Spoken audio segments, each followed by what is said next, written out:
¿Cuántos muertos ha habido en Irán desde que comenzaron las protestas a finales del año pasado? Pues según cifras oficiales, poco más de 3.000. Pero, de acuerdo con una publicación de la revista Time, publicada el día de ayer, el número real se elevaría, escuchen bien, a más de 30.000 muertos. En cualquier caso, hemos presenciado semanas de una gran violencia en el país. Decenas de ciudades han sido foco de las manifestaciones, lo que ha hecho crecer la presión sobre el régimen del ayatolá Ali Jamenei, quien, de acuerdo con reportes de la oposición iraní, estaría ya en un búnker ante los riesgos de un ataque por parte de Estados Unidos. Ataques que, recordemos, el presidente de ese país, Donald Trump, ha insinuado en numerosas ocasiones.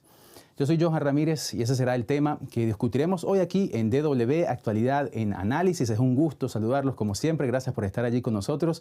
Y para profundizar este tema, tengo el placer de recibir hoy desde Beirut al periodista Joan Cabasés, que tiene años cubriendo la actualidad y los conflictos en Oriente Medio.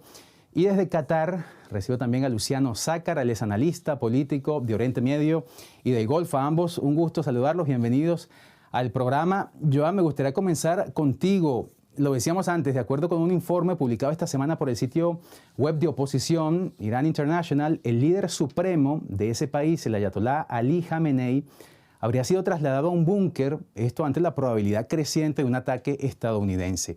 ¿Qué sabes tú al respecto, Joan? Hola, ¿qué tal? Bueno, lo cierto es que la situación informativa y el corte de comunicaciones que más o menos rige todavía a día de hoy en el país iraní nos impide confirmar ese dato, la supuesta huida de Ali Jamenei, líder supremo de Irán, a un búnker, pero lo que sí podemos aportar es el contexto y el hecho de que la información es por lo menos creíble. Hay que recordar que en el mes de junio de 2025 Israel inició una guerra contra Irán, una guerra que se postergó o que se sostuvo durante 12 jornadas y el líder supremo iraní, Ali Jamenei, pasó ese tiempo escondido también en un búnker. También hay analistas dentro de Irán que sostienen que el líder supremo durante años anteriores ha ido apartándose de la política del día a día del país precisamente por el riesgo continuo de asesinato que pesa sobre él, un riesgo que le ha llevado a evitar apariciones públicas innecesarias o a establecer rutinas de movimiento que puedan ser previsibles. Por lo tanto, no podemos confirmar, insisto, esa información, pero sí podemos decir que resulta creíble. Pues entonces es una situación de riesgo general la que atraviesa el país actualmente y por supuesto el ayatolá Ali Jamenei en el centro de toda esta coyuntura, señor Zácara, pero ¿está la situación realmente tan grave? No para que el ayatolá Jamenei se resguarde en un búnker, porque como nos decía Joan, esto ya ha pasado en otras ocasiones, pero tan grave como para que se considere inminente un ataque estadounidense contra ese país, contra Irán. La palabra inminente la venimos escuchando desde hace ya varios días, más de una semana.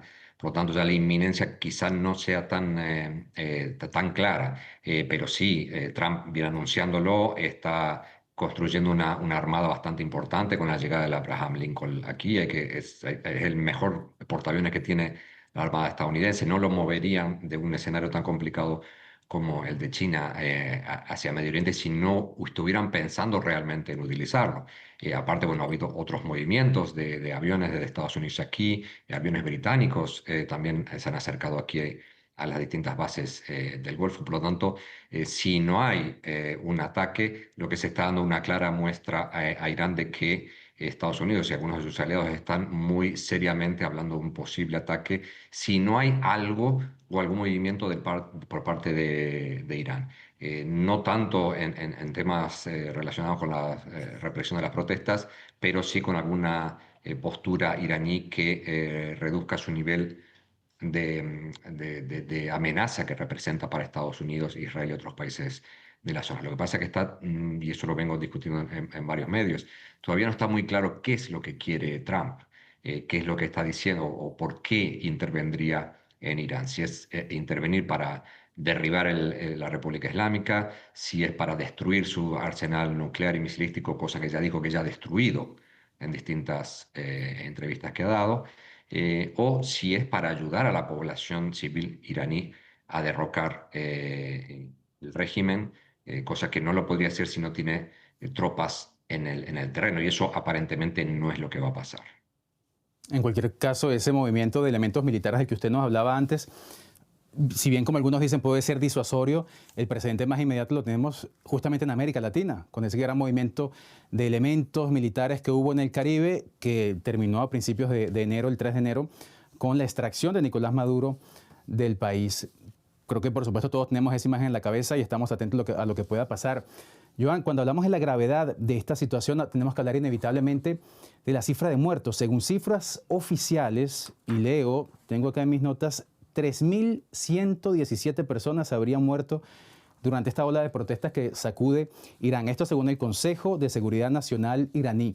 Pero luego hay un abanico de cifras que van desde 5.000 según ONGs hasta la revista Time, que mencionaba al principio del programa, que publicó ayer un artículo, según dos miembros del Ministerio de Salud que declararon en anonimato, solo entre el 8 y el 9 de enero unas 30.000 personas habrían muerto durante las manifestaciones. ¿Qué sabes tú, Joan, sobre estas u otras cifras?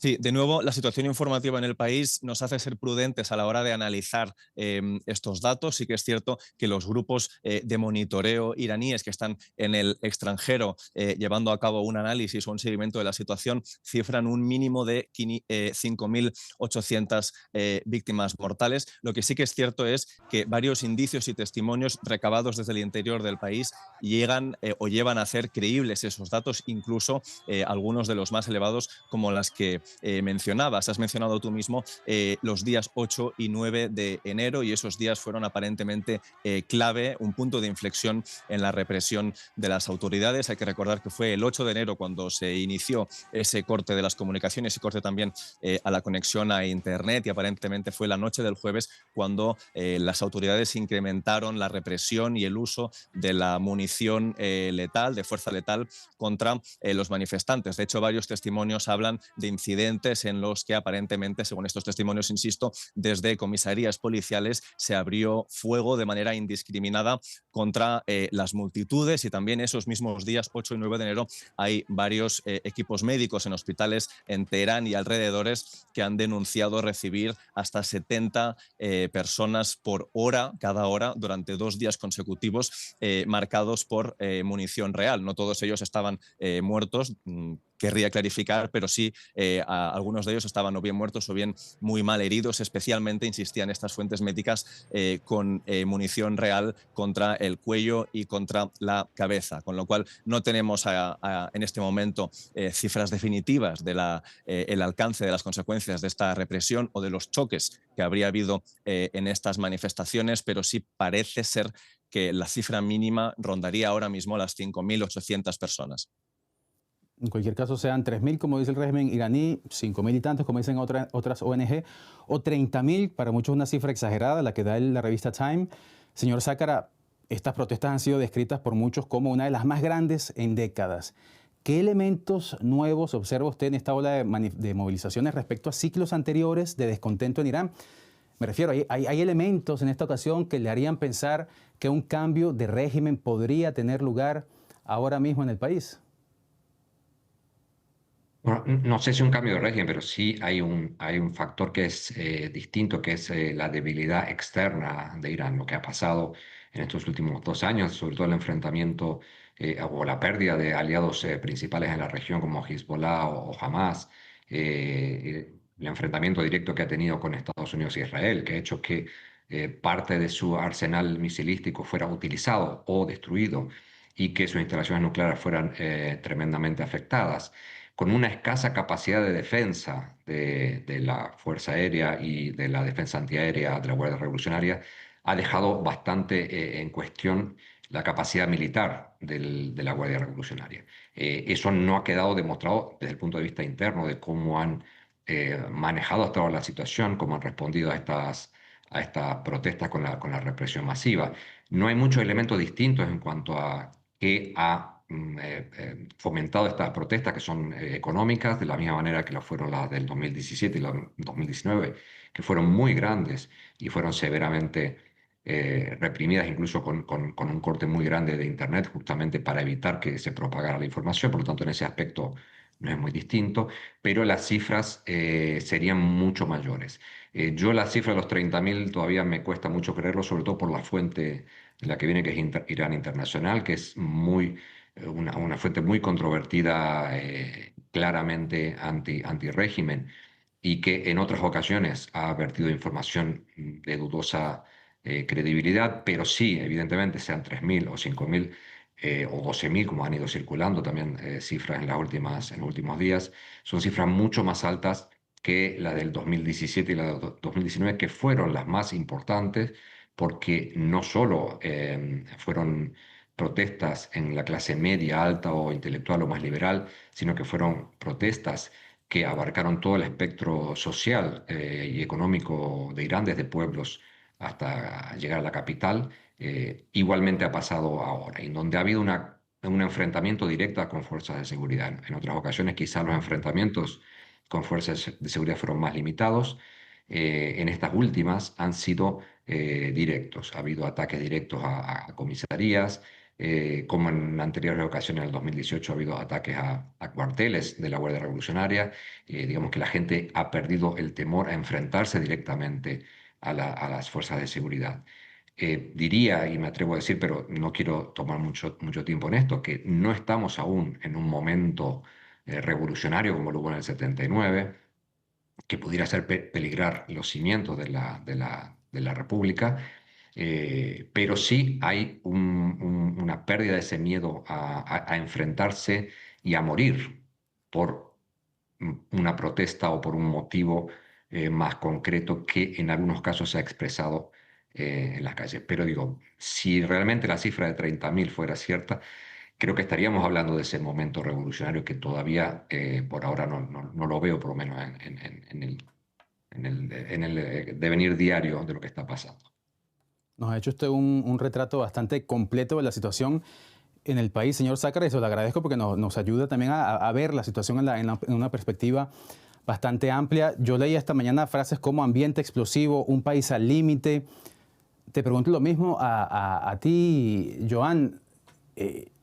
¿Está el país al borde o ante un cambio inminente? Lo decía y retomo la frase del señor Zácara, no estamos aún en un momento revolucionario. ¿Estás tú de acuerdo con eso, Joan? Sí, yo seguiría con esa idea del señor Zácara. No me parece que ahora mismo el régimen esté en peligro. Me parece que sigue teniendo o que está lo bastante arraigado como para tener la supervivencia por ahora asegurada. Lo que sí es cierto es que vemos grandes ciclos de movilizaciones de manera repetida y cada vez con periodos cíclicos más breves, ¿no? Estamos hablando de que hubo grandes protestas en el año 19, en el año 22, también ahora en el año 25, 26. Entonces sí que parece que hay un agotamiento, un hartamiento generalizado o por lo menos muy presente entre varios perfiles de la sociedad iraní y que muchos de ellos perciben que no tienen ya nada que perder a la hora de enfrentarse a unas fuerzas de seguridad que ellos saben que pueden resultar mortales, porque en el año 2019 3 funcionarios llegaron a reconocer a Reuters que registraban 1.500 víctimas mortales en ese ciclo de movilizaciones de ese año. Este año parece que son más, pero en cualquier caso la idea que quiero señalar es que los manifestantes que toman las calles son sabedores de que esa posibilidad o que salir a la calle a manifestarse puede comportar la muerte. Entonces vemos como hay distintos motivos que sacan a los iraníes a la calle. En muchos casos es por la vertiente económica. Muchos iraníes no ven cómo pueden llegar a tener un futuro en su país y tienen que optar por el exilio, pero también hay otros asuntos como la ausencia, según estos iraníes dicen, de libertades individuales y colectivas, con lo cual esa repetición de protestas masivas sí que puede llevar a un deterioro de la República Islámica que avanza de la mano a este aislamiento internacional, puesto que vemos cómo Irán ha perdido buena parte de sus aliados en la región. Mencionabais a Hezbollah en Líbano, también podríamos hablar del gobierno de Bashar al-Assad en Siria, y vemos en definitiva cómo Irán en este difícil momento no tiene a quién acudir para tener un poco de apoyo en un momento en el que además Estados Unidos aumenta la apuesta y está pendiente de asestar un golpe definitivo potencial contra el régimen, o bien quizá optar por un nuevo acuerdo nuclear ahora que Irán está en un momento negociador pues más bien débil. Ahora que tú, Joan, entonces inscribes esta crisis, esta coyuntura en el contexto internacional, de pronto entonces usted, señor Zácara, ¿qué tan viable sería que Teherán, dada la situación, busque un acuerdo con Estados Unidos para aliviar la presión? Bueno, no es inviable. De hecho, ha habido bastantes encuentros aquí en Qatar en estos últimos días y he tenido la oportunidad de hablar con distinta gente de distintos ámbitos, tanto iraníes como de Occidente, de Estados Unidos y de otros países. Todo el mundo está previendo o viendo qué es verdadero de todo lo que dice Trump, si nos atenemos a su discurso, que es que ha dicho que Irán quiere hablar y que va a hablar. Pero al mismo tiempo él está armando una flota para atacar a Irán en caso de que no haga lo que Trump quiere. Entonces es muy difícil saber si ha habido contactos o hay contactos entre miembros de la República Islámica, ya sea del gobierno. Jamenei sabemos que él no va a hablar directamente, pero de la administración de Pezeshkian o incluso de la Guardia Revolucionaria, del sector militar, para negociar algo que salve la cara al régimen iraní sin entrar en una confrontación directa y permitiendo ciertas concesiones que se puedan dar hacia Estados Unidos para evitar un ataque directo. Desde el punto de vista discursivo, Irán lo deja muy claro. No hay discusión, no hay conversación posible, no hay negociación ni desde el punto de vista nuclear ni de ningún otro aspecto bajo una amenaza de ataque directo. Y Estados Unidos maneja la posición contraria. Aquí se va a negociar lo que yo digo si no te bombardeo. Por lo tanto, hay voces que dicen que ciertos sectores, como lo ha pasado en Venezuela, que aparentemente ha negociado la entrega de Maduro sin cambiar el régimen, a pesar de que Trump diga lo contrario, y que eso permitiría mantener la estructura, pero en ese caso Trump quedaría muy mal de cara a la opinión pública suya y internacional, porque él está diciendo que va a ir a ayudar a los iraníes a deshacerse de la República Islámica. Por lo tanto, ¿qué es lo que quiere Trump? ¿Cuál sería su motivación principal para intervenir? En junio intervino porque Israel lo obligó, no es porque él quisiera, él no quería, Israel lo obligó cuando atacó directamente sus instalaciones nucleares. Ahora parece ser que la situación es la contraria. El que está más interesado en intervenir ahora por las protestas es de Estados Unidos. Israel, que quiere deshacerse del régimen iraní, ahora está diciendo, bueno, espera a ver cómo se soluciona o cómo termina esta situación de las protestas para evitar que sea una situación mucho más complicada. Lo cierto es, aquí en Qatar estábamos preparados para un ataque el viernes pasado, si no este viernes, sino el anterior, con incluso advertencias hechas por las distintas embajadas diciendo, bueno, hay que estar atento a lo que pase. Y ahora parece ser que la cosa se ha calmado, pero se vuelve a decir que una vez que llegue la flota, probablemente algo pase. Pero seguimos sin saber exactamente qué es, porque no hay objetivos claros determinados por parte de Estados Unidos en cuanto a cuál es el objetivo de la intervención militar americana. Y ante esa incertidumbre y ante ese posible escenario, Joan, de que algo pase, como decía el señor Zácara, ¿qué está ocurriendo con los demás países de la región? ¿Cómo se están posicionando? Tú lo mencionabas un poco antes y quisiera que por favor profundizaras un poco más qué posición están tomando los países de la región en caso de una eventual agresión por parte de Estados Unidos contra Irán.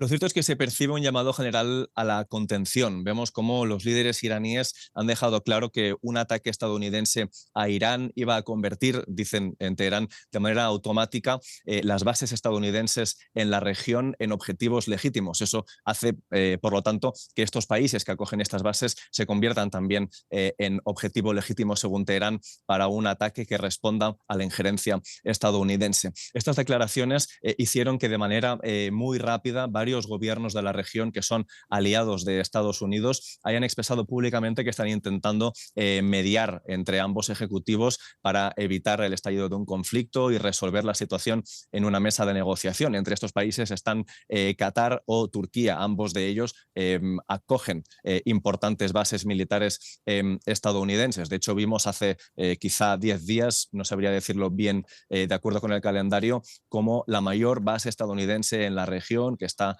en Qatar, registró un reposicionamiento del personal estadounidense, algo que se percibió a nivel global como un posible ataque próximo estadounidense que iba a provocar una reacción iraní que pusiera en peligro esa base, que recordemos a la que Irán ya atacó en junio de 25 durante esta guerra entre Israel y Teherán, a la que se sumó la Casa Blanca con este ataque contra varias bases militares, plantas nucleares. Decir también que estos países en la región, aunque puedan estar enemistados sobre el papel con el gobierno de los ayatolás, no querrían ver el inicio de un conflicto de larga duración que pueda desestabilizar a la región y provocar una oleada de refugiados hacia sus fronteras. Turquía, por ejemplo, tiene frontera con Irán y estos mismos días de revueltas hemos visto varios civiles iraníes que iban a cruzar la frontera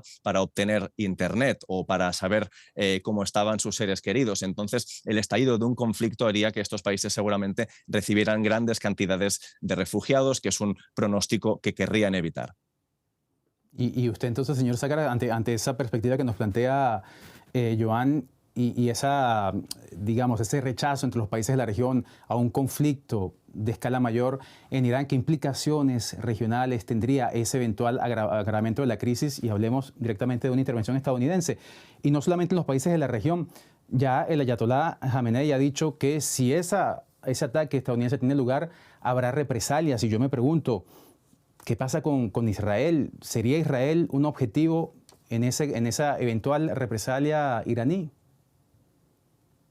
No, todo depende de si Israel participa de esta ofensiva o no y de si Irán decide escalar la situación, incluyendo a Israel dentro de los objetivos. Irán ha dejado claro, como dijo Joan, que todas las bases americanas en la región serían objetivo legítimo por parte de Irán si Estados Unidos se ataca.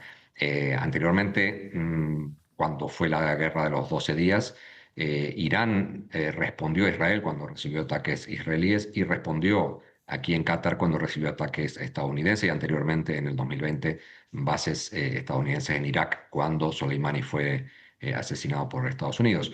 Por lo tanto, Irán trata de responder de una manera que no escale la situación, que no agregue más leña al fuego.